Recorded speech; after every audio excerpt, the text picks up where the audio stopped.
북한 최고 비밀기관에서 26년간 일한 여성이 조국을 버렸습니다. 우리는 충성스러운 공작원으로만 봤지만 실제 그녀의 마음속에는 딸을 향한 절박한 모성애가 피처럼 타오르고 있었습니다. 그녀가 자유를 선택하자 가장 먼저 희생된 사람은 다름 아닌 친어머니였습니다. 목숨 건 탈출 끝에 한국 땅을 밟기까지 그 이면에는 자식을 위해 부모를 버려야 하는 북한 체제의 잔혹한 진실이 있었습니다. 대한민국에서는 상상조차 할 수 없는 이 비극적이고도 충격적인 탈출기를 지금 시작합니다. 구독과 좋아요를 눌러주시면 북에 있는 수천만 동포들에게 큰 응원이 됩니다.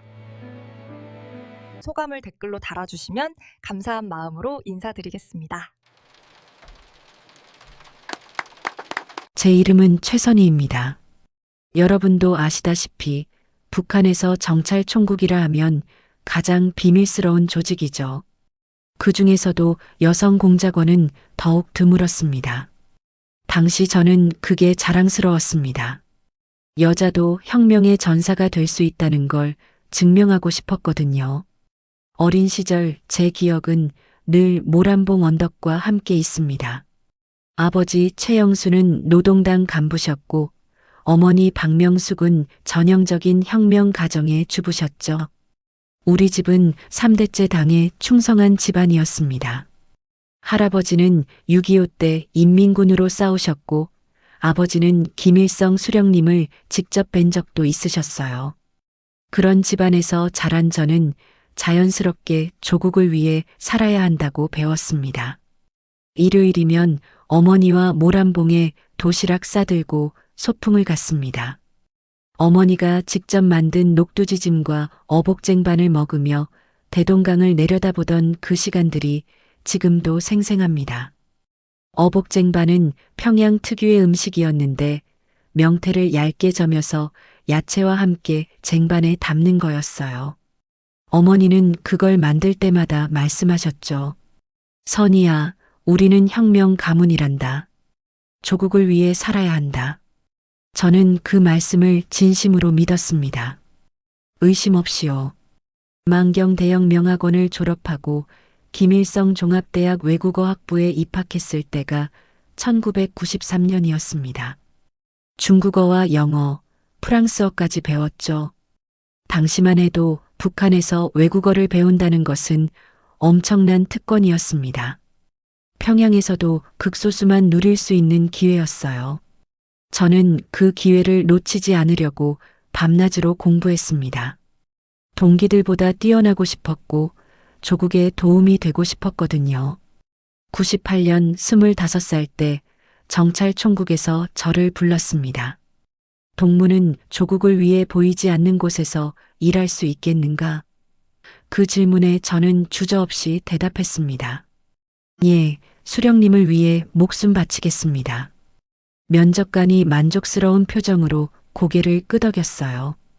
그날 저는 인생에서 가장 자랑스러운 순간을 맞았다고 생각했습니다. 여성 공작원 후보 100명 중 3명만 선발되었습니다. 저는 그 중 한 명이었죠. 훈련은 혹독했습니다. 격투, 사격, 암호, 변장, 외국 문화, 모든 걸 배웠습니다. 남자들과 똑같은 훈련을 받았어요. 아니, 어떤 면에서는 더 가혹했습니다. 여자는 약하다는 편견을 깨야 했으니까요. 하지만 저는 해냈습니다.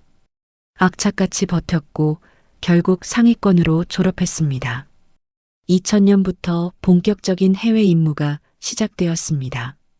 베이징, 상하이, 홍콩, 싱가포르, 무역회사 직원이나 관광객으로 위장해 정보를 수집했습니다. 제가 보낸 정보로 당에서 중요한 결정을 내린다고 생각하면 가슴이 벅찼습니다. 내가 조국을 위해 일하고 있구나. 보이지 않는 꽃으로 피어나고 있구나.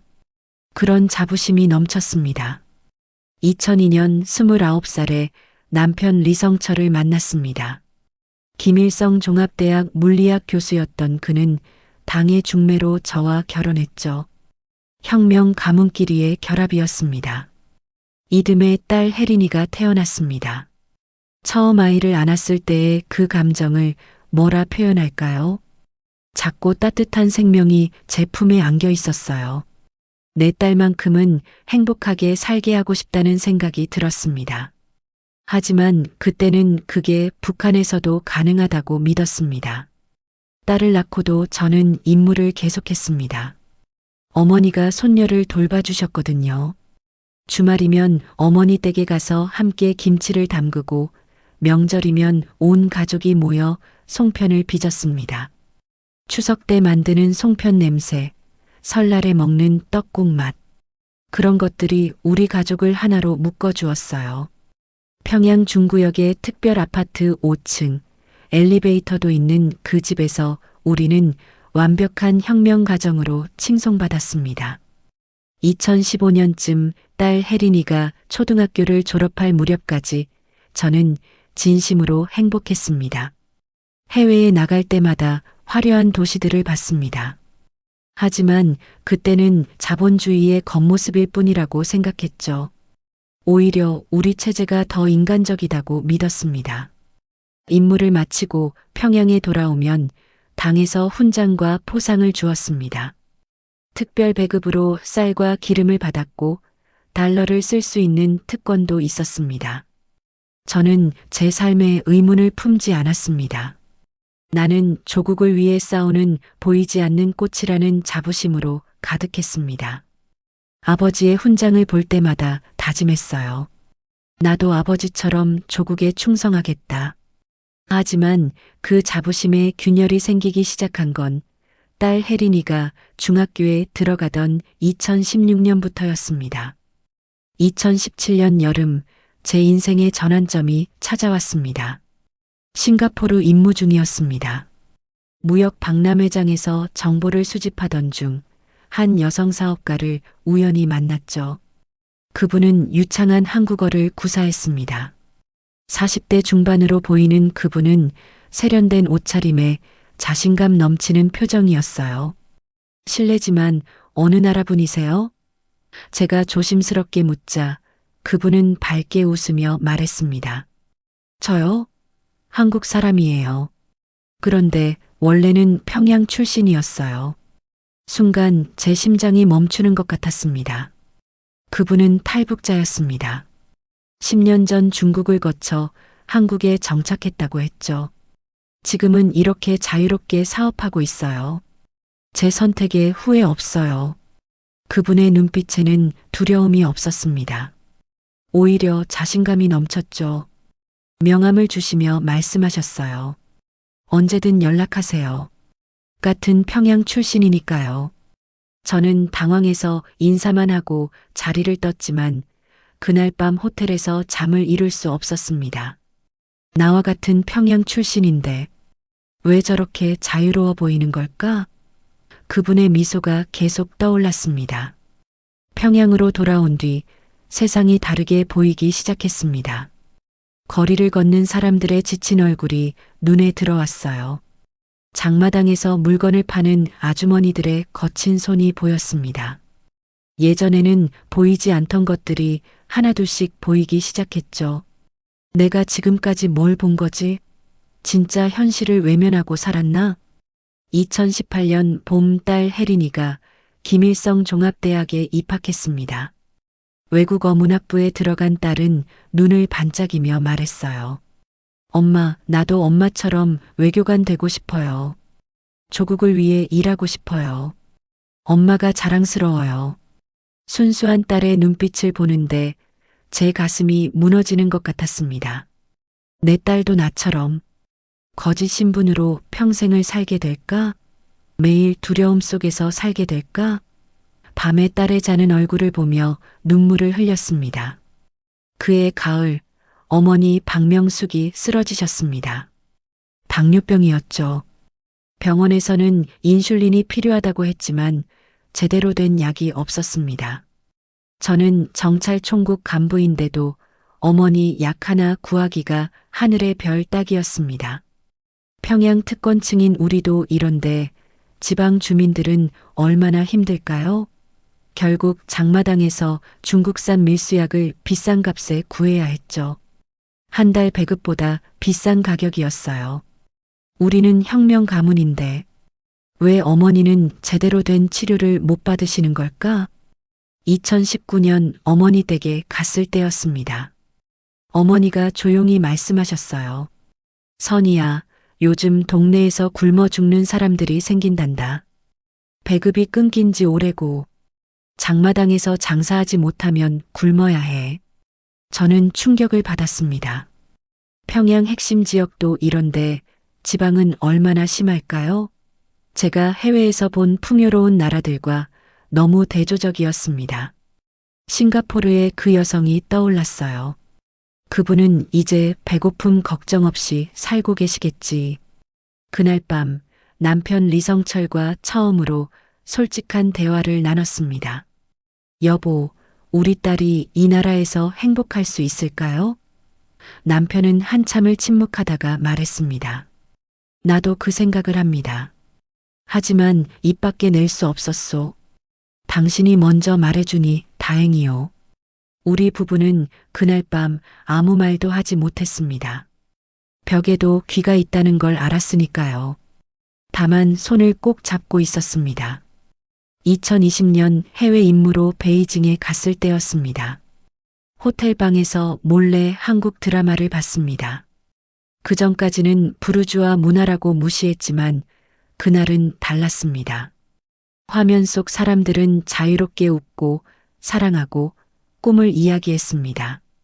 특히 젊은 여성들이 자기 목소리를 당당히 내는 모습에 눈물이 났습니다. 우리 혜린이도 저렇게 살 수 있다면, 당당하게 자기 의견을 말할 수 있다면, 티슈로 눈물을 닦으며 생각했어요. 조선족 식당에서 밥을 먹다가 우연히 탈북자 이야기를 들었습니다. 요즘 탈북자들이 한국에서 잘 산대요. 정부에서 지원도 해주고 집도 주고 직업 훈련도 시켜준대요. 저는 귀를 쫑긋 세웠습니다. 그때까지만 해도 탈북은 생각도 못했지만 뭔가 가능성이 보이는 것 같았습니다. 정말 갈 수 있을까? 우리 가족이? 평양으로 돌아오는 비행기 안에서 생각에 잠겼습니다. 어머니의 약각, 딸의 미래, 싱가포르에서 만난 그 여성의 자유로운 미소, 모든 것이 머릿속을 맴돌았습니다. 이대로는 안 된다. 뭔가 변해야 한다. 우리 딸을 위해서라도. 하지만 구체적으로 어떻게 해야 할지는 알 수 없었습니다. 다만 한 가지는 확실했어요. 더 이상 예전처럼 살 수는 없다. 딸 혜린이가 대학교 2학년이 되던 해, 저는 처음으로 탈북이라는 단어를 진지하게 생각하기 시작했습니다. 밤마다 잠들기 전 딸의 순수한 얼굴을 보며 다짐했습니다. 내 딸만큼은 거짓말하며 살게 하고 싶지 않아. 자유롭게 숨쉬게 해주고 싶어. 당당하게 꿈꾸게 해주고 싶어. 하지만 그 결심을 실행에 옮기기까지는 아직 시간이 더 필요했습니다. 제 안의 충성심과 모성애가 매일 밤 싸우고 있었습니다. 50년 가까이 믿어온 것들을 버리는 건 쉽지 않았어요. 하지만 딸의 미래를 생각하면 선택은 명확했습니다. 2021년 초봄, 제 삶에 지진이 일어났습니다. 같은 부서에서 일하던 강미숙 상자가 갑자기 사라졌습니다. 그분은 저보다 3살 많은 선배였고 저처럼 해외 공작을 전담했던 여성이었죠. 15년 넘게 충성스럽게 일했던 분이었어요. 어느 월요일 아침 출근했더니 그분의 책상이 텅 비어 있었습니다. 개인 물품도 없고 사진도 없고 아무것도 없었어요. 마치 처음부터 그 자리에 사람이 없었던 것처럼요. 누구도 그 이유를 말해주지 않았습니다. 다들 입을 다물고 고개만 숙였죠. 한 달 후 소문이 돌았습니다. 강 상자가 해외에서 남자 관계가 의심스럽다는 이유로 숙청되었다고요. 정치범 수용소로 보내졌다는 이야기였습니다. 더 충격적인 건 그분의 10살 딸도 함께 수용소로 갔다는 거였어요. 연좌제였습니다. 죄 없는 아이까지 끌려간 거죠. 저는 그날 밤 집에 돌아와 딸 혜린이를 꼭 안았습니다. 말없이 한참을 안고 있었죠. 딸이 어리둥절해하며 물었어요. 엄마, 왜 그래? 저는 대답할 수 없었습니다. 나도 언젠가 저렇게 될 수 있다는 말을 할 수 없었거든요. 여성 공작원들 사이에 공포가 퍼졌습니다. 복도에서 만나도 눈인사만 하고 지나갔어요. 누구도 사적인 이야기를 하지 않았습니다. 점심시간에도 다들 조용히 밥만 먹었죠. 예전에는 서로 가족 이야기도 하고 웃기도 했는데 이제는 침묵만 흘렀습니다. 벽에도 귀가 있다는 말이 더 이상 비유가 아니었습니다. 저는 밤마다 악몽을 꿨습니다.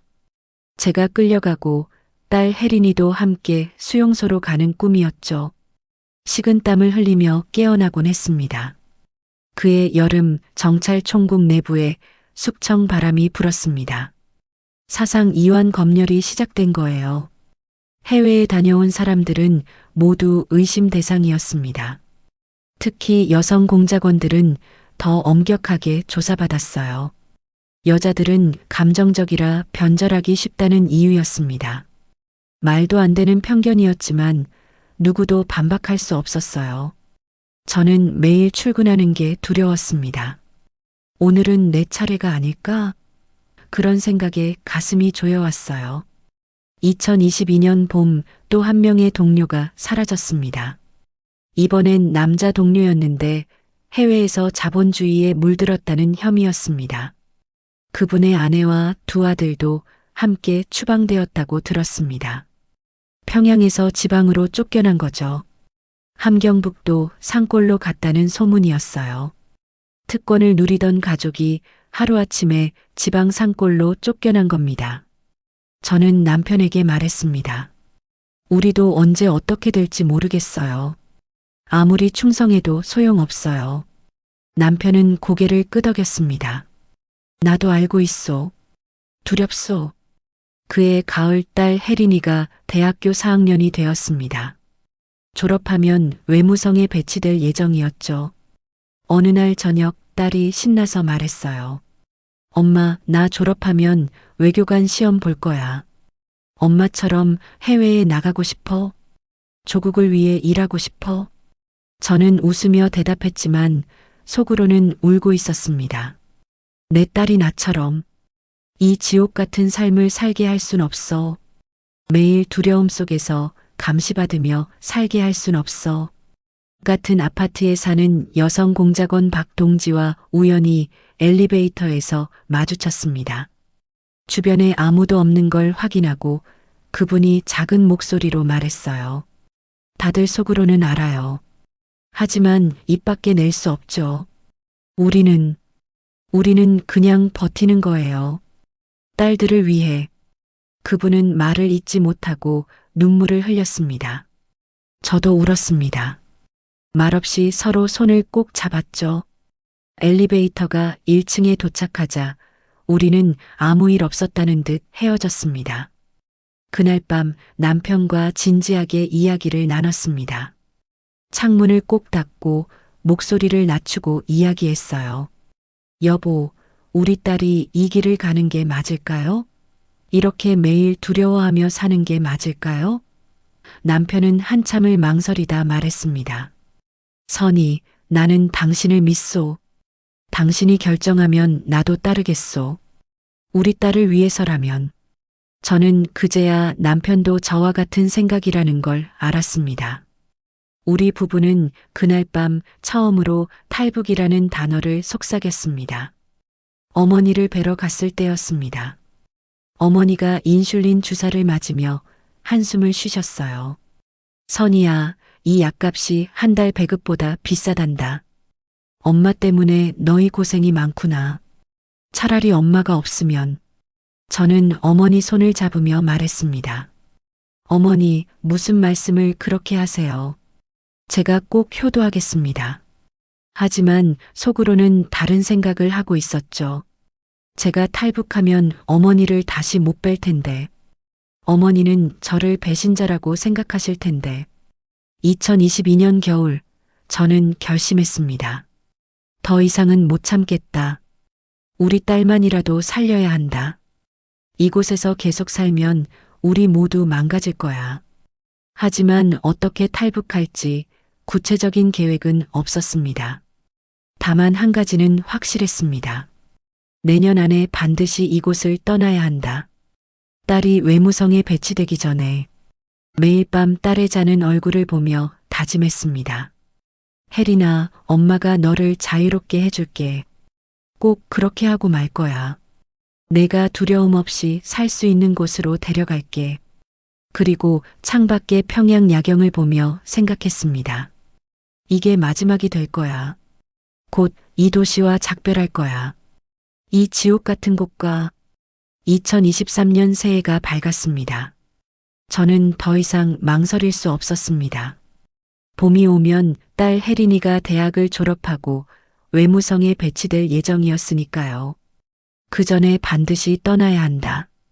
딸이 체제에 완전히 묶이기 전에 매일 밤 그 생각뿐이었습니다. 잠을 자다가도 벌떡 일어나곤 했어요. 3월 어느 토요일 딸과 함께 모란봉에 올랐습니다. 어린 시절 어머니와 소풍 가던 그곳이었죠. 봄꽃이 피어나는 언덕에 앉아 대동강을 내려다보며 딸이 말했습니다. 엄마, 나도 엄마처럼 해외에서 조국을 위해 일하고 싶어. 자랑스러운 외교관이 되고 싶어. 엄마가 나의 롤모델이야. 22살 딸의 순수한 눈빛이 제 가슴에 비수처럼 박혔습니다. 딸은 모르고 있었어요. 엄마가 얼마나 두렵고 힘들게 살아왔는지, 매일 감시와 의심 속에서 얼마나 괴로웠는지. 혜린아, 저는 말을 잇지 못하고 딸을 꼭 안았습니다.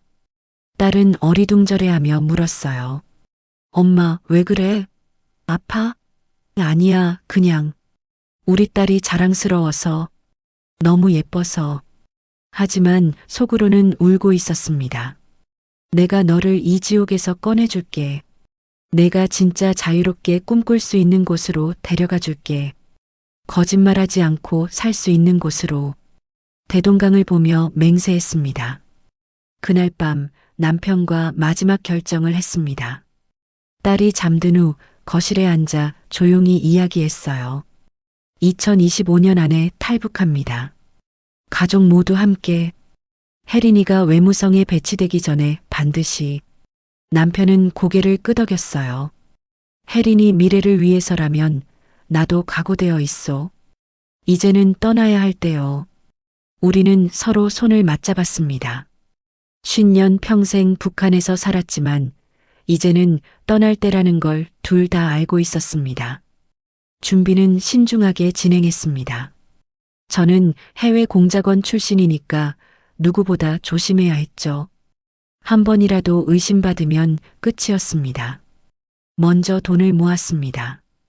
해외 출장 때마다 달러를 조금씩 빼돌렸어요. 위안화도 모았습니다. 집에 있던 금반지와 금목걸이도 장마당에서 조용히 팔았죠. 결혼 20주년 기념으로 남편이 준 금목걸이를 팔 때는 눈물이 났습니다. 하지만 딸을 위해서라면 뭐든 할 수 있었어요. 남편도 연구 프로젝트로 받은 보너스를 모두 달러로 바꿨습니다. 5월 저는 정찰총국에 중국 베이징 정보 수집 임무를 신청했습니다. 마지막 해외 임무가 될 거라는 걸 아무도 몰랐죠. 상부에서는 제 신청을 바로 승인했습니다. 최상자는 26년간 한 번도 문제 일으킨 적 없는 믿을 수 있는 동지라는 평가 덕분이었어요. 아이러니했습니다. 가장 충성스럽다는 평가를 받으며 탈북을 준비하고 있었으니까요. 제 자신이 위선자처럼 느껴졌지만 딸을 위해서라면 위선자가 되는 것쯤이야. 6월 딸이 대학을 졸업했습니다. 졸업식에서 딸은 우등상을 받았어요. 모범적인 혁명 대학생인 상장이었죠. 단상에 오른 딸이 조국과 당에 충성하겠습니다라고 말할 때 저는 박수를 치며 눈물을 흘렸습니다. 마지막이야. 이게 북한에서의 마지막 행사야. 다신 이런 거짓말을 하지 않아도 돼. 남편도 제 손을 꼭 잡았어요. 우리 부부의 손이 땀으로 젖어 있었습니다. 7월 초 어머니 생신이었습니다. 76번째 생신이었죠. 가족들이 모여 미역국을 끓이고 어머니가 좋아하시는 녹두지짐을 만들었습니다. 식사 후 어머니와 단둘이 앉았을 때 저는 말씀드렸어요. 어머니, 제가 효도 못해 죄송해요. 딸이 불효자예요. 어머니는 웃으며 말씀하셨죠. 무슨 소리야, 넌 효녀야. 엄마가 너한테 바라는 건 없어. 그저 건강하고 행복하게 살기만 해. 저는 더 이상 말을 잇지 못하고 어머니를 꼭 안았습니다. 마지막 포옹이라는 걸 어머니는 모르셨습니다. 어머니 사랑합니다. 평생 사랑했어요. 그날 밤 아버지 묘소에 갔습니다. 평양 외곽의 애국 열사릉이었죠. 아버지 최영수의 이름이 새겨진 비석 앞에 무릎을 꿇었습니다. 아버지, 죄송합니다. 딸이 혁명 가문을 배신하는 것 같아 죄송합니다. 평생 조국에 충성하라고 가르치신 아버지를 배신하는 것 같습니다. 눈물이 비석을 적셨습니다. 하지만 제 딸만큼은 자유롭게 살게 하고 싶습니다. 거짓말 없이, 두려움 없이 살게 하고 싶습니다. 용서해 주세요, 아버지. 7월 중순, 드디어 출국 명령이 떨어졌습니다. 베이징 임무 시작이었죠. 이번엔 특별히 딸도 함께 데려갈 수 있었습니다. 외교관 수습 교육이라는 명목으로 허가를 받았어요. 외무성 담당자가 말했습니다. 최상자 딸이니까 특별히 허가합니다. 좋은 경험 되겠네요. 저는 감사하다고 인사했지만 속으로 생각했죠. 이게 마지막 출국입니다. 다신 북한에 돌아오지 않을 겁니다. 남편은 아내 병문 안으로 따로 출국 허가를 받았습니다. 모든 준비가 완료되었습니다. 출국 전날 밤 우리 가족 셋이 거실에 모였습니다. 딸에게 진실을 말할 때였어요. 혜린아, 엄마가 할 말이 있어. 중요한 이야기야. 딸이 고개를 갸웃거렸죠. 저는 딸의 두 손을 잡고 천천히 말했습니다. 우리는 북한으로 돌아오지 않을 거야. 한국으로 갈 거야. 자유를 찾아갈 거야. 딸은 처음엔 이해하지 못했습니다. 엄마, 무슨 말이야? 그러다 천천히 깨달았죠. 엄마, 탈북이요? 그래, 우리 가족의 자유를 위해서, 내 미래를 위해서.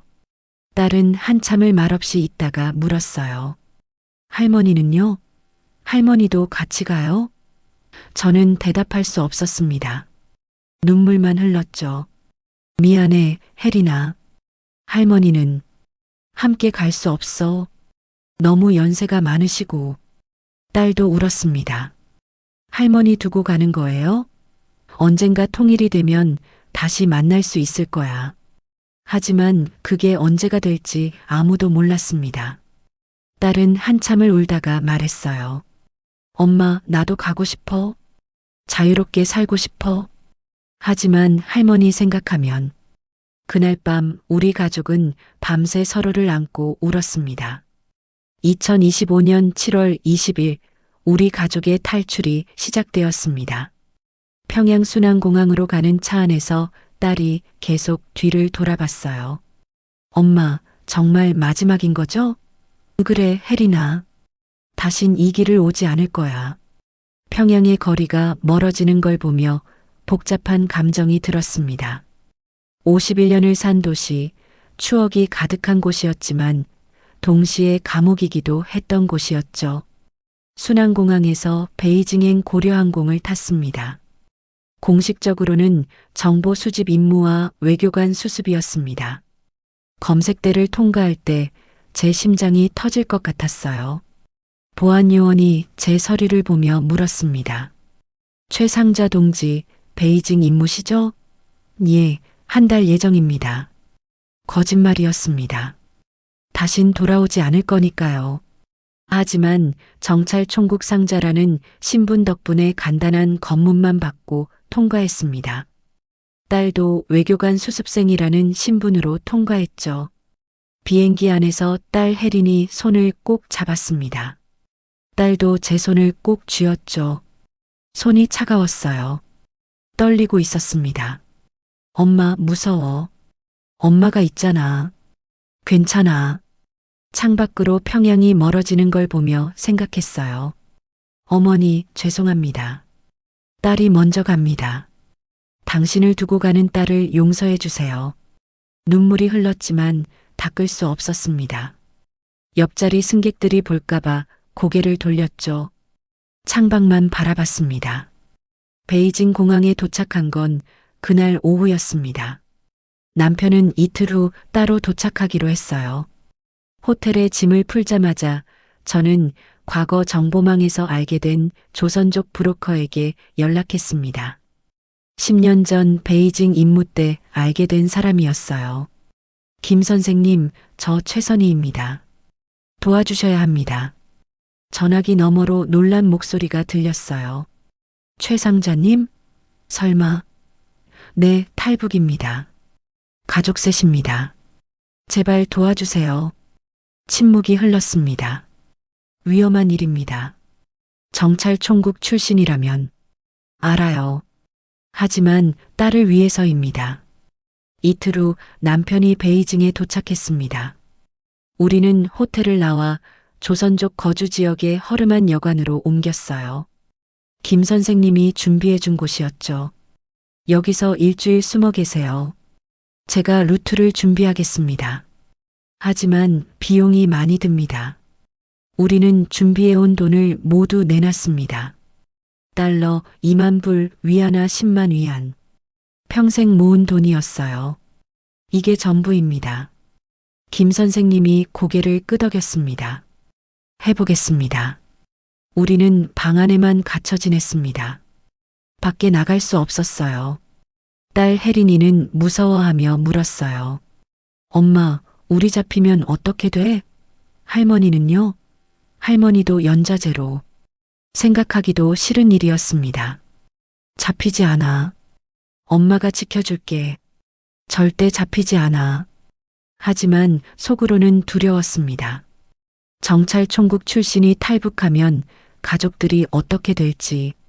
사흘째 되던 날 충격적인 소식을 들었습니다. 김 선생님이 급히 찾아와 말했어요. 최 상자님, 큰일입니다. 북한 보위성이 베이징에 특별 추적팀을 보냈답니다. 정찰 총국 출신 여성 공작원 탈북은 역사상 최대 수치라고 하더군요. 현상금도 걸렸어요. 제 온몸에 소름이 돋았습니다. 얼마나 걸렸나요? 미화 10만 불입니다. 어마어마한 금액이었어요. 당장 이동해야 합니다. 당장 이동해야 합니다. 김 선생님의 말에 우리는 그날 밤 베이징을 떠났어요. 기차로 남쪽으로 내려갔습니다. 광저우를 거쳐 윈난성까지 가야 했죠. 사흘 밤낮을 기차와 버스를 타고 이동했습니다. 51살 제 몸은 비명을 질렀지만 딸을 위해 참았습니다. 남편도 54세 나이에 힘들어했지만 이를 악물고 버텼어요. 선희, 우리 해낼 수 있소. 네, 혜린이를 위해서요. 윈난성 국경 지역에 도착한 건 8월 초였습니다. 그곳에서 다른 브로커를 만났어요. 30대 남자였는데 험상궂게 생겼습니다. 라오스로 넘어가야 합니다. 밤에 산길로 걸어가셔야 해요. 10시간 정도 걸립니다. 10시간. 50대 부부와 20대 딸이 밤새 산길을 걷는다는 게 가능할까요? 하지만 선택의 여지가 없었습니다. 밤 11시, 우리는 어둠 속에서 산길을 걷기 시작했습니다. 달빛도 없는 캄캄한 밤이었어요.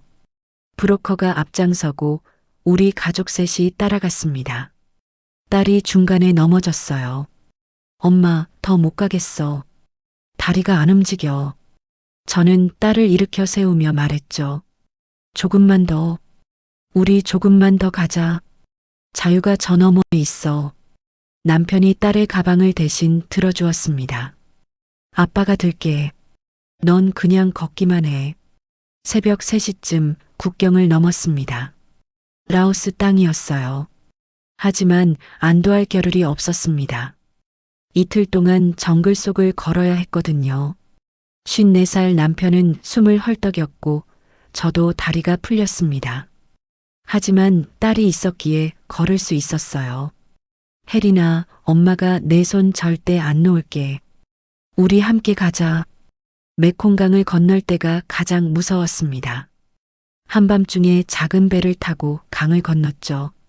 강물이 거세게 흘렀습니다. 배가 흔들릴 때마다 심장이 멎는 것 같았어요. 딸이 너무 무서워해서 저는 딸과 제 몸을 밧줄로 묶었어요. 물에 빠져도 엄마가 너 안 놓을게. 우리 함께 살고 함께 죽는 거야. 다행히 무사히 건넜습니다. 배에서 내렸을 때 다리가 후들거렸어요. 라오스에서 일주일을 숨어 지냈습니다. 한국 선교사 박 전도사님이 도와주셨어요. 50대 여성분이셨는데 따뜻한 분이었습니다. 저도 어머니입니다. 딸을 위한 어머니 마음 압니다. 제 딸도 대학생이거든요. 그분은 우리에게 음식과 옷을 주었고 태국으로 가는 길을 알려주셨죠. 태국 방콕 한국 대사관으로 가세요. 거기까지만 가시면 안전합니다. 제가 방콕의 한인교회 목사님께 연락하겠습니다.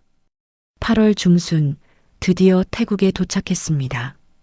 하지만 마지막 위기가 기다리고 있었어요.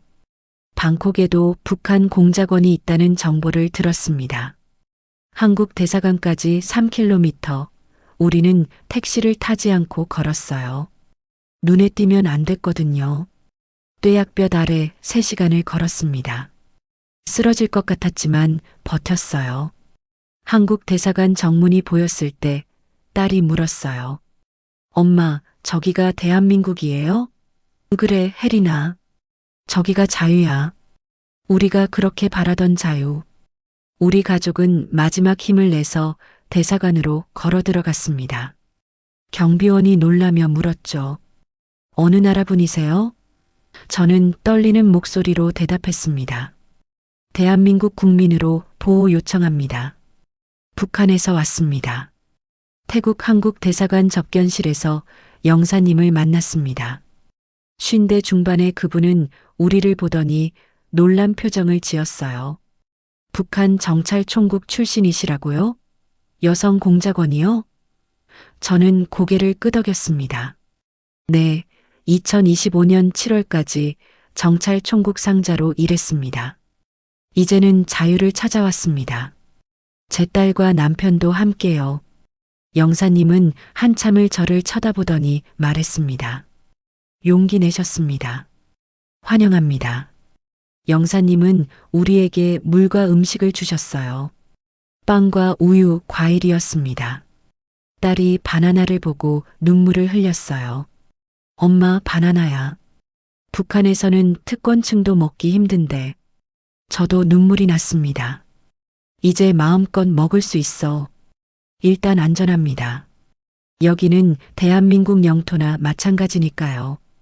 영사님의 그 말을 듣는 순간 온몸의 긴장이 풀렸습니다.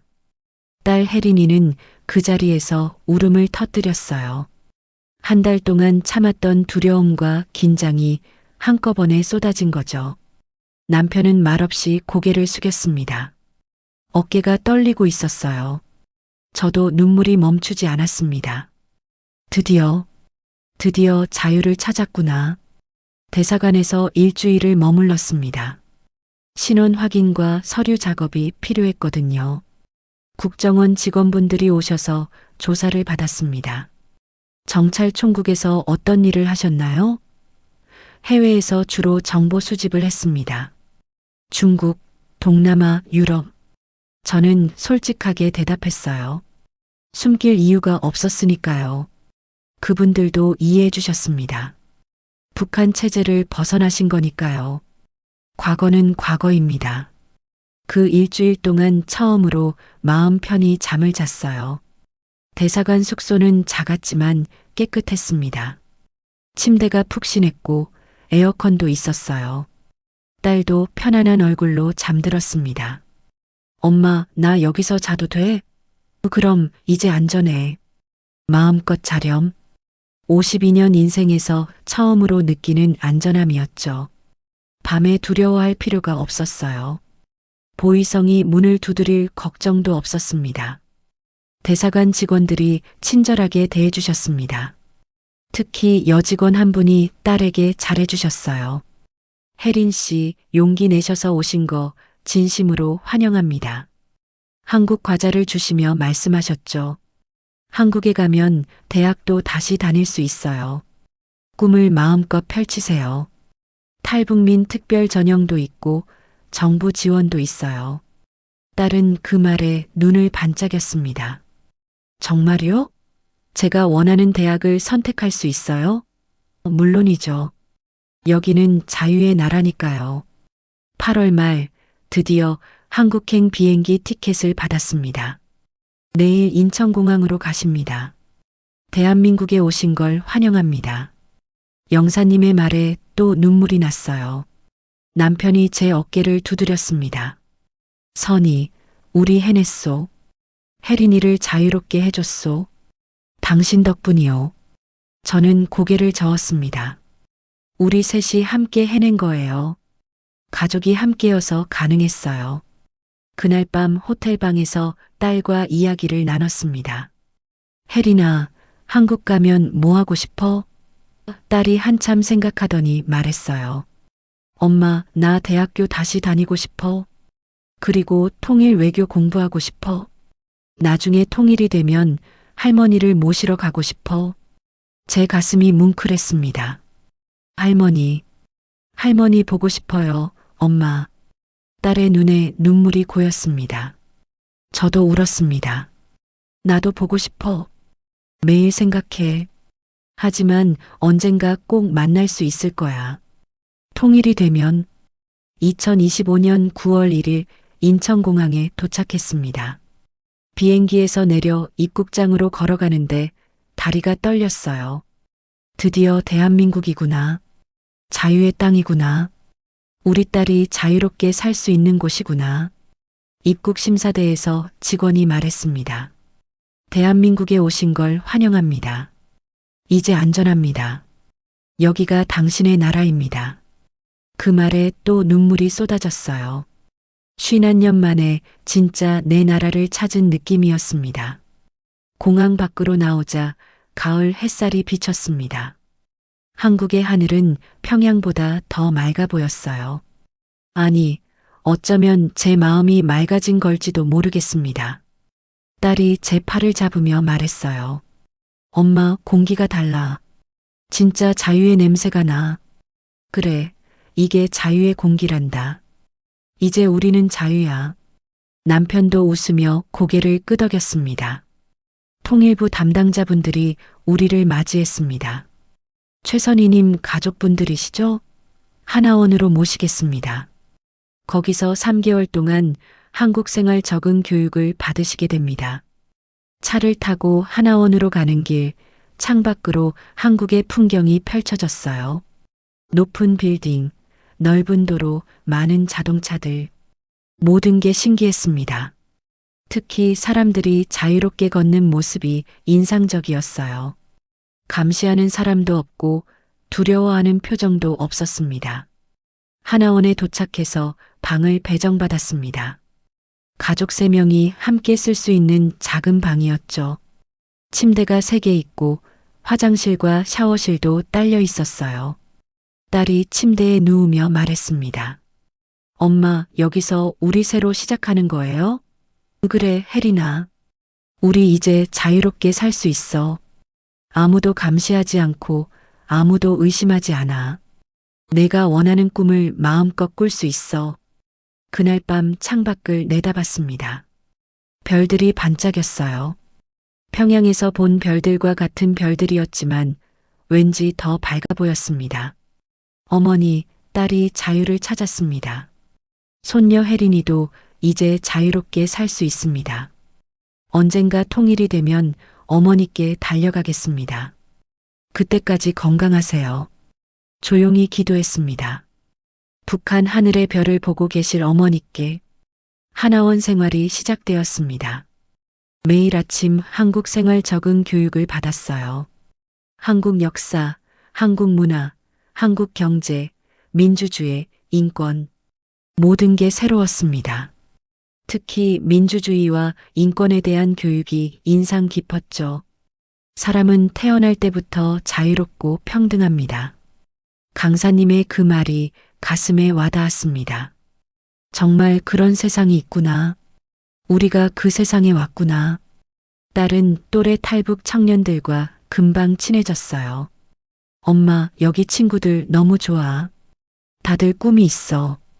의사 되고 싶다는 친구, 선생님 되고 싶다는 친구. 다들 열심히 공부해. 딸의 밝은 얼굴을 보니 제 선택이 옳았다는 확신이 들었습니다. 남편도 한국 사회에 적응하기 위해 열심히 공부했어요. 한국말 억양 고치기, 컴퓨터 사용법, 취업 준비. 54세 나이에 새로운 걸 배우는 게 쉽지 않았지만 포기하지 않았습니다. 석 달의 하나원 생활이 끝났습니다. 정부에서 정착금을 지원해 주셨고 서울 근교에 작은 아파트를 임대할 수 있었어요. 이제 진짜 우리 집이 생기는 거야. 이사 가는 날 우리 가족은 서로를 안고 울었습니다. 기쁨과 감사의 눈물이었죠. 우리 해냈어. 우리 자유를 찾았어. 2025년 12월 우리 가족은 경기도의 작은 아파트에 정착했습니다.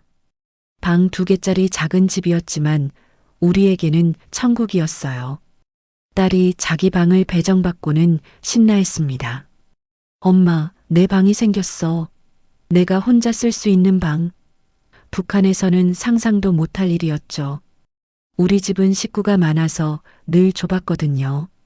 딸은 방 안을 이리저리 돌아다니며 여기에 책상 놓고 저기에 책장 놓고 계획을 세웠습니다. 자유롭게 꿈꾸는 딸의 모습이 아름다웠어요. 처음 마트에 갔을 때가 기억납니다. 물건이 산처럼 쌓여 있는 걸 보고 딸과 저는 말을 잃었어요. 엄마, 이게 다 살 수 있는 거예요? 배급표 없이? 그래, 혜린아. 돈만 있으면 다 살 수 있단다. 누구도 감시하지 않아. 과일 코너에서 딸기를 보고 눈물이 났습니다. 북한에서는 특권층도 쉽게 먹을 수 없던 과일이었거든요. 딸이 제 손을 잡았어요. 엄마, 우리 딸기 사자. 마음껏 먹자. 그날 딸기를 한 팩 샀는데 집에 와서 셋이 나눠 먹으며 울었습니다. 자유의 맛이었어요. 한국말이 문제였습니다. 북한 억양이 너무 강했어요. 편의점에서 이거 주세요라고 했더니 점원이 어리둥절한 얼굴로 쳐다봤죠. 나중에 알고 보니 이거 좀 가져다 주세요가 반말처럼 들렸다고 합니다. 저는 부끄러웠지만 친절한 이웃분들이 도와주셨어요. 괜찮아요. 금방 익숙해지실 거예요. 저희도 처음엔 다 어색했어요.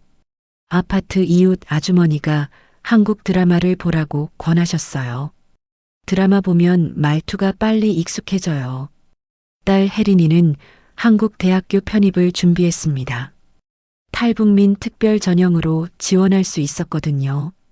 엄마, 나 서울에 있는 대학교 외국어 학부에 지원할래. 중국어랑 영어 계속 공부하고 싶어. 딸의 눈에 희망이 가득했어요. 북한에서는 당이 정해준 곳에 배치되지만 여기서는 자기가 선택할 수 있었습니다. 하고 싶은 거 다 해. 엄마가 응원할게. 딸은 밤늦게까지 입학시험 준비를 했어요. 그 모습이 대견했습니다. 남편 리성철은 한국대학연구원 자리를 찾았습니다. 물리학 박사였던 그는 운 좋게 경기도 한 대학교 연구실에서 일하게 되었어요. 선이, 여기서는 내 연구 결과를 자유롭게 발표할 수 있소. 검열이 없소. 당의 허가도 필요 없소. 남편의 기쁜 얼굴을 오랜만에 봤습니다. 북한에서는 모든 연구가 당의 승인을 받아야 했거든요. 축하해요, 여보. 이제 진짜 학자로 살 수 있네요. 저는 탈북민 정착 상담 자원봉사를 시작했습니다. 특히 여성 탈북민들을 도왔죠. 하나원에서 알게 된 여성들과 연락을 이어갔어요.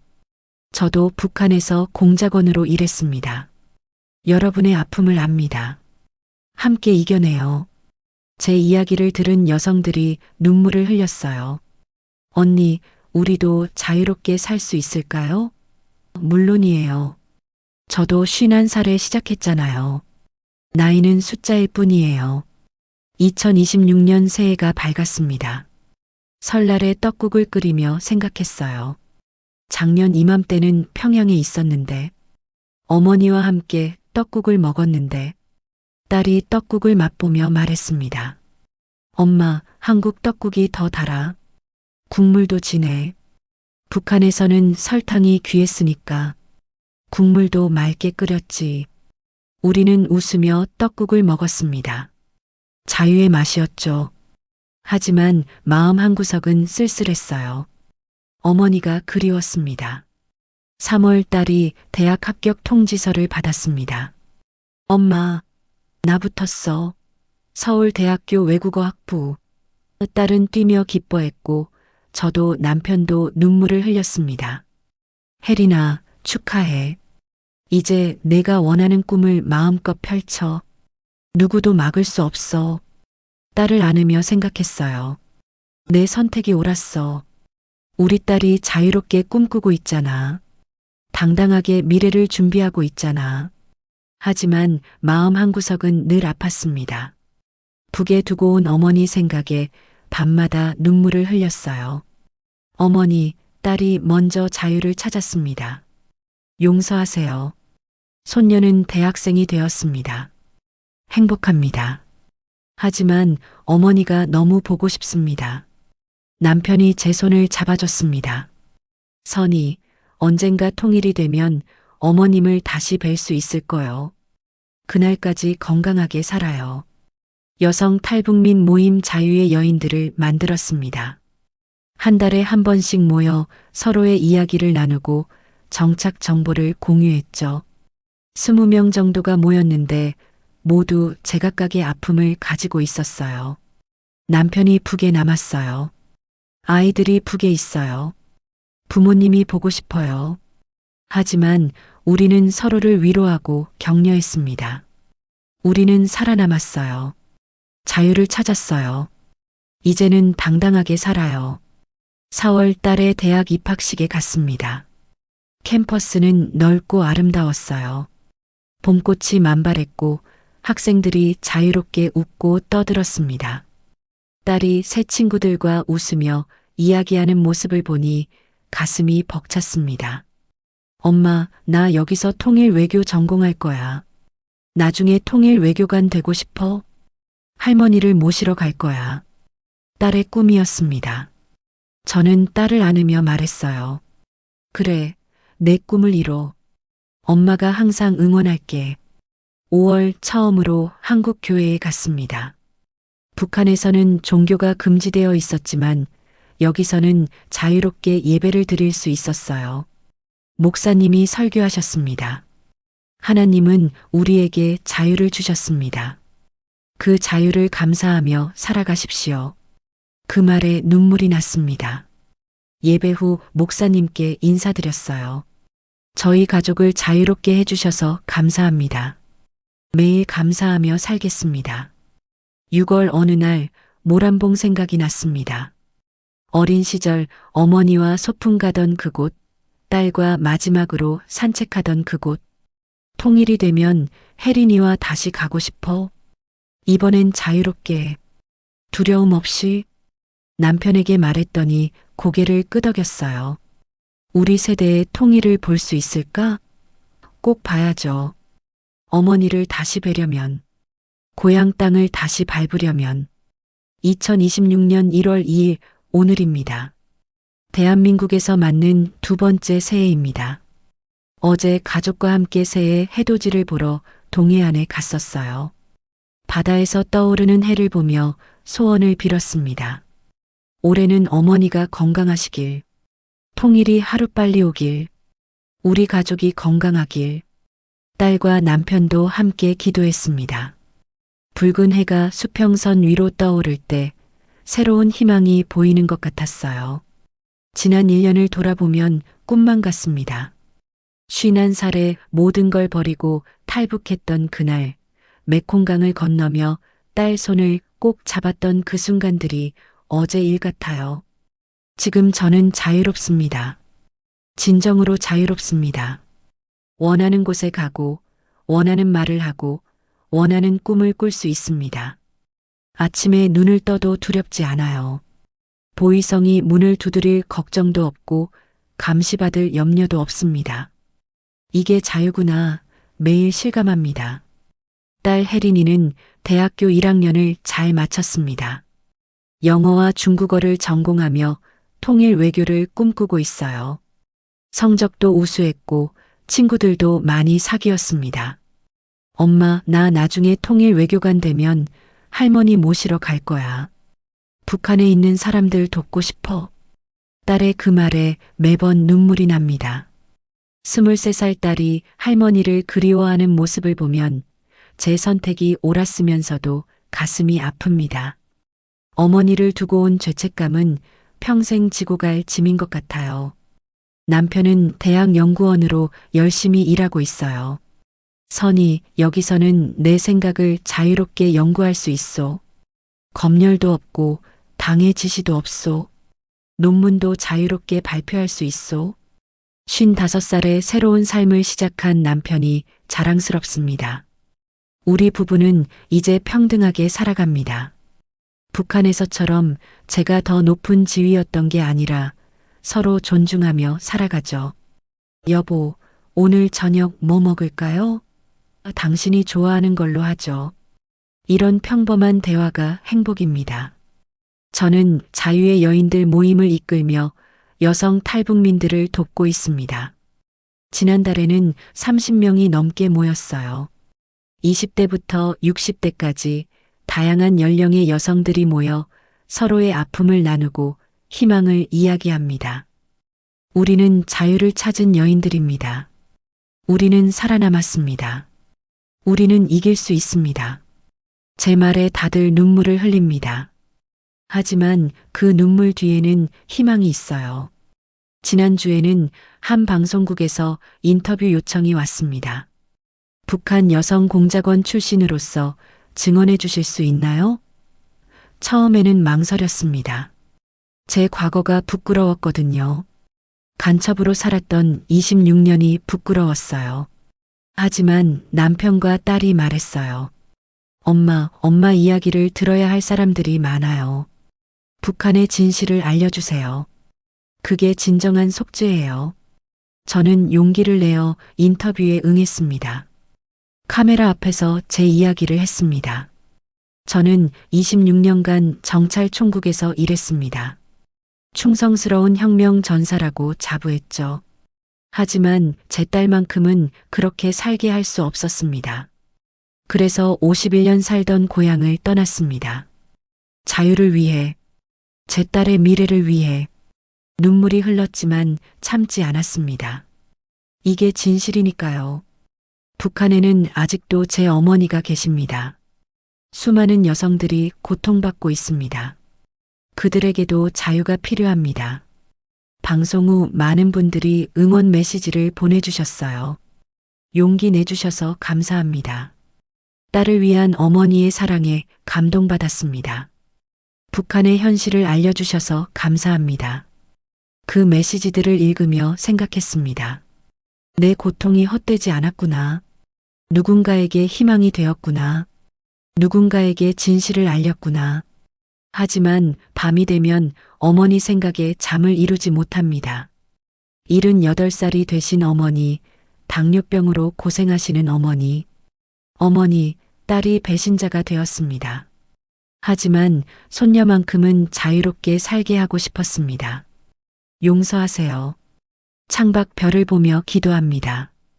북한 하늘의 별도 저를 보고 계실까요? 어머니도 같은 별을 보고 계실까요? 통일을 꿈꿉니다. 매일매일 통일을 간절히 바랍니다. 우리 세대의 통일을 볼 수 있을까요? 모임에서 한 언니가 물었을 때 저는 대답했습니다. 꼭 봐야죠. 우리가 북에 두고 온 가족들을 다시 만나려면, 우리 자식들이 하나의 조국에서 살게 하려면 모두가 고개를 끄덕였습니다. 우리의 간절함이 모이면 통일이 올 거라고 믿습니다. 얼마 전 딸이 물었어요. 엄마, 후회하지 않아? 후회요? 북한을 떠난 것, 할머니를 두고 온 것, 공작원 경력을 버린 것. 저는 딸을 안으며 말했습니다. 후회는 없어. 하지만 그리움은 있지. 죄책감도 있고. 그래도 엄마는 너를 자유롭게 해준 게 자랑스러워. 내가 당당하게 꿈꾸는 모습을 보면 모든 게 보상받는 것 같아. 딸도 저를 꼭 안았습니다. 엄마 덕분에 내가 자유로워. 고마워, 엄마. 오늘 아침 뉴스에서 북한 소식을 봤습니다. 식량난, 인권 탄압, 주민 통제. 가슴이 아팠습니다. 저곳에 아직도 내 어머니가 계시고 수많은 사람들이 고통받고 있구나. 여성들이 억압받고 있구나. 저는 다짐했습니다. 내가 할 수 있는 한 북한의 진실을 알리자. 그게 내가 할 수 있는 속죄이자 사명이야. 북한 여성들을 위해서, 자유를 위해서 다음 주에 대학교에서 강연을 하기로 했습니다. 북한 여성의 삶과 자유라는 주제예요. 학생들에게 북한의 현실을 알리고 통일의 필요성을 이야기할 겁니다. 딸도 그 강연을 들으러 온답니다. 엄마 강연 듣고 싶어? 나도 나중에 엄마처럼 통일 운동할 거야. 북한 사람들 돕고 싶어. 딸의 그 말이 제게 힘이 됩니다. 매일 아침 눈을 뜨면 감사합니다. 자유롭게 숨 쉴 수 있어서, 딸이 웃으며 대학에 가는 모습을 볼 수 있어서, 남편과 평등하게 대화할 수 있어서 감사합니다. 하나님 감사합니다. 저희 가족을 자유롭게 해주셔서 이 자유를 결코 당연하게 여기지 않겠습니다. 북한에 계신 어머니께 편지를 쓸 수 없지만 마음으로 매일 편지를 씁니다. 어머니, 딸은 지금 자유롭습니다. 손녀 혜린이는 대학생이 되었고 꿈을 향해 달려가고 있습니다. 사위는 연구원으로 일합니다. 우리는 행복합니다. 하지만 어머니가 너무 보고 싶습니다. 어머니도 건강하세요. 통일이 되면 꼭 달려가겠습니다. 모란봉에서 함께 도시락 먹던 그 시절처럼 다시 함께 웃고 싶습니다. 그때까지 기다려주세요. 저는 이제 증인입니다. 북한의 진실을 증언하는 자유의 증인입니다. 52살 늦은 나이지만 새로운 사명을 받았습니다. 제 이야기가 누군가에게 용기가 되고 북한 여성들에게 희망이 되고 통일의 씨앗이 되기를 바랍니다. 우리는 하나의 민족입니다. 같은 언어를 쓰고 같은 역사를 공유합니다. 언젠가 다시 만날 것입니다. 자유로운 땅에서 오늘도 자유로운 하루를 살아갑니다. 딸과 함께 카페에 가서 커피를 마시고 남편과 함께 공원을 산책하고 저녁에는 자유의 여인들 모임에 갑니다. 이 모든 게 북한에서는 상상할 수 없던 자유입니다. 저는 이 자유를 절대 당연하게 여기지 않을 것입니다. 매일 감사하며 이 자유를 지키고 나누겠습니다.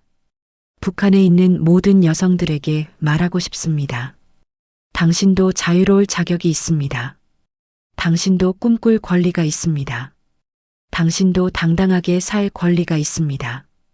그리고 대한민국 국민 여러분께 말씀드리고 싶습니다. 자유를 소중히 여기세요. 이 자유가 얼마나 귀한 건지 아십시오. 그리고 북한의 자유를 위해 함께 기도해 주세요. 통일을 함께 만들어가요. 우리 모두의 미래를 위해 내일 아침에도 자유로운 하늘 아래 눈을 뜰 것입니다. 딸의 밝은 웃음소리를 들으며 남편과 함께 아침을 먹을 것입니다. 그리고 다시 한번 다짐할 것입니다. 오늘도 자유를 위해, 통일을 위해, 진실을 위해 살겠습니다.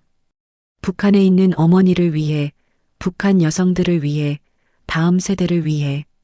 이것이 저 최선희의 이야기입니다. 자유를 찾은 한 여성의 이야기입니다. 52년 만에 진정한 인생을 시작한 한 어머니의 이야기입니다.